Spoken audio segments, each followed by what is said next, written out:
Hello, my dear friends. Today I am going to sing a Sanskrit birthday song. Now let me start.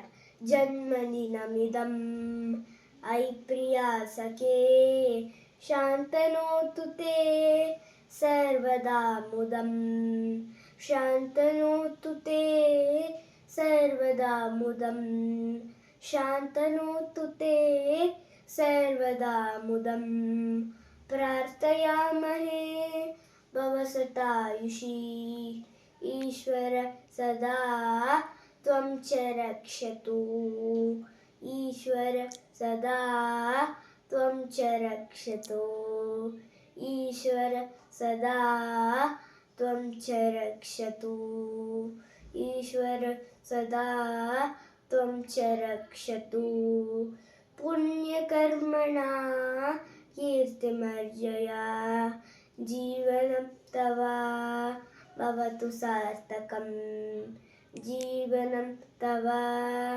भवतु सार्थकम् जीवनं तव भवतु सार्थकम् जीवनं तव भवतु सार्थकम् Thank you, friends.